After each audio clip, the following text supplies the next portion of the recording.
Subscribe کیجیے ہمارے channel نور رضا کو اور بیل آئیکن کو پریس کیجیے جس سے آپ کو ہماری نیو ویڈیو کی نوٹیفیکیشن ملتی رہے گی۔ قربانی کب سے شروع ہوئی تو اس کو تھوڑا سا سمجھ لیں۔ قرآن کہتا ہے وَلِكُلِّ أُمَّةٍ جَعَلْنَا مَنْسَكًا لِيَذْكُرَ اسْمَ اللَّهِ عَلَيْهِ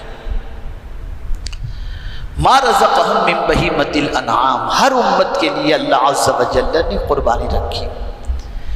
یہ قربانی کا سلسلہ حضرت آدم علیہ الصلاۃ والتسلیم کی اولاد سے چلا رہا ہے۔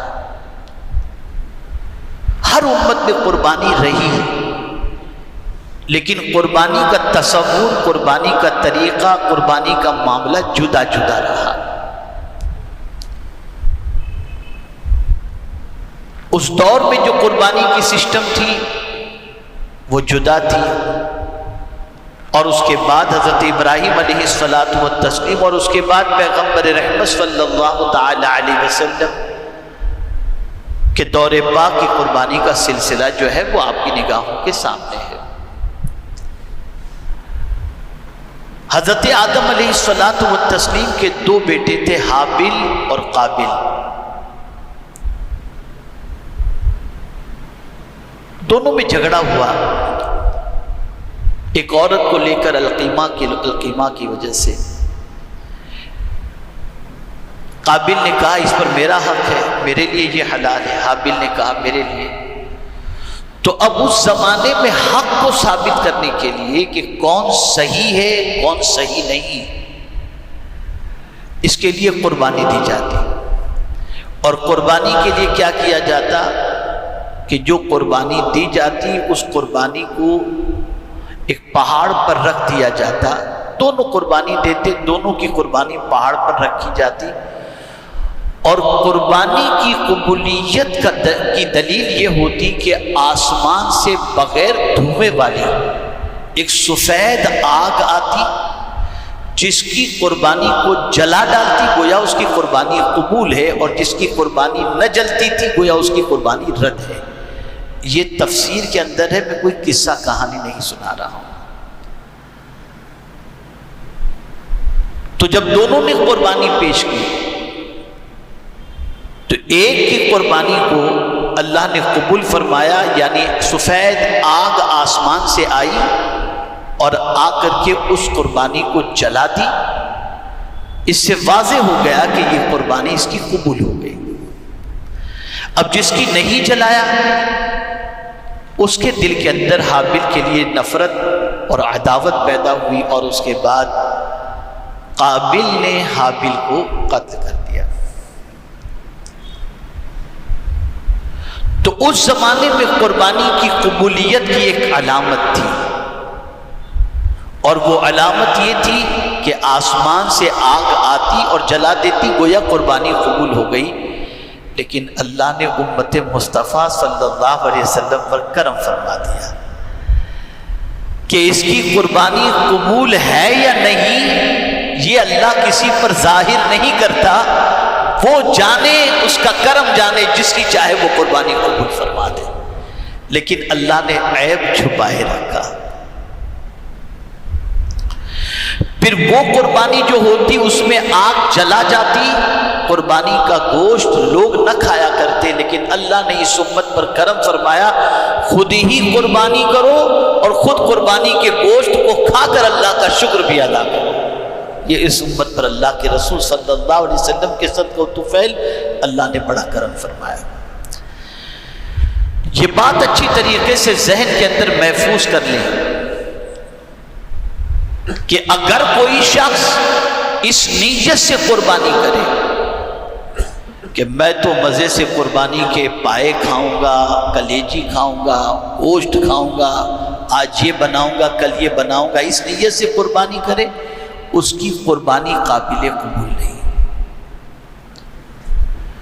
قربانی کے لیے ضروری ہے کہ وہ اس نیت سے قربانی کرے کہ اس قربانی کے ذریعے وہ اللہ کا قرب حاصل کرے گا، اللہ کو راضی کرے گا، اللہ کے تقرب کی نیت ہو تو اللہ تعالیٰ اس کی قربانی کو قبول فرماتا ہے۔ میرے پیارے آقا صلی اللہ تعالی علیہ وسلم کے پیارے دیوانوں، آقا کریم رؤوف الرحیم علیہ التحیۃ والتسلیم سے پوچھا گیا قربانیاں کیا ہے؟ قربانی نہیں پوچھا گیا، یہ ایک تفصیل طلب موضوع ہے۔ ما هذه الاضاحی یا رسول اللہ صلی اللہ علیہ وسلم، یہ قربانیاں کیا ہیں؟ بات تو صرف جانور ذبح کرنے کی تھی، لیکن قربانی کی وجہ قربانیاں، تو وجہ یہ کہ حضرت ابراہیم علیہ السلام نے صرف قربانی کے طور پر اپنے بیٹے کو ذبح کرنے کی آمادگی اور ذبح کرنے کے لیے تیار نہیں ہوئے تھے، بلکہ اتنی قربانیاں انہوں نے پیش کی تھی، وطن بھی چھوڑا، گھر بار بھی چھوڑا، آرام بھی چھوڑا، تکلیفیں بھی برداشت کی، تو کئی قربانیاں حضرت ابراہیم علیہ السلام کی زندگی پاک کے اندر نظر آتی ہے، اور حضرت ابراہیم علی نبینا علیہ السلام نے اپنے بیٹے کی قربانی بھی دی۔ اس طریقے سے حضرت ابراہیم علیہ السلام کی قربانیوں کے حوالے سے رسول گرامی وقار صلی اللہ علیہ وسلم نے فرمایا سنت ابیکم، حضرت ابراہیم علیہ السلام کی سنت تمہارے باپ حضرت ابراہیم علیہ السلام کی سنت مبارک ہے۔ حضرت ابراہیم علیہ السلام کی ذات بہت عظیم ذات ہے۔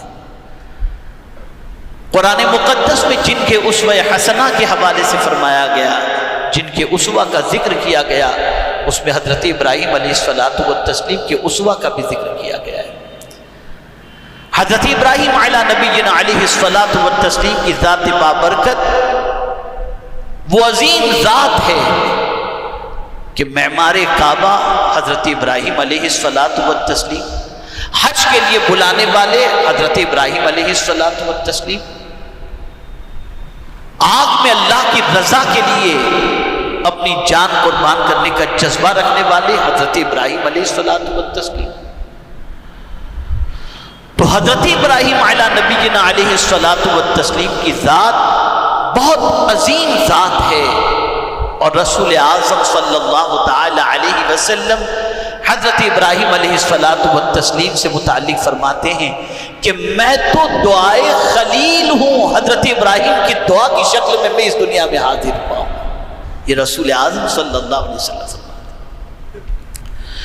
تو دو چیزیں سمجھنی ہیں، قربانی کا سلسلہ اول روز سے جاری ہے، قربانی کا مقصد اللہ کا قرب حاصل کرنے کی نیت ہو، پھر اس کے بعد آپ نے قربانی کی، اس کا گوشت آپ کھا سکتے ہیں، کوئی مشکل بات نہیں ہے، لیکن نیت گوشت کھانے کی نہ ہو، نیت اللہ کا قرب حاصل کرنے کی ہو، اللہ کے تقرب کی نیت ہو، اس نیت سے قربانی کریں گے، اللہ عز و جل اس قربانی کو اپنی بارگاہ میں شرف قبولیت سے نوازے گا۔ اللہ رب العزت جل جلالہ آقا کریم رؤوف الرحیم علیہ التحیۃ والتسلیم کے صدقہ و طفیل ہم سب کو صحیح معنوں میں قربانی کرنے کی توفیق نصیب فرمائے، اور پروردگار جل جلالہ آقا کریم رؤوف الرحیم علیہ التحیۃ والتسلیم کے صدقہ و طفیل نیک لوگوں کی قربانی کے صدقے میں ہم سب کی قربانی کو بھی قبول فرمائے۔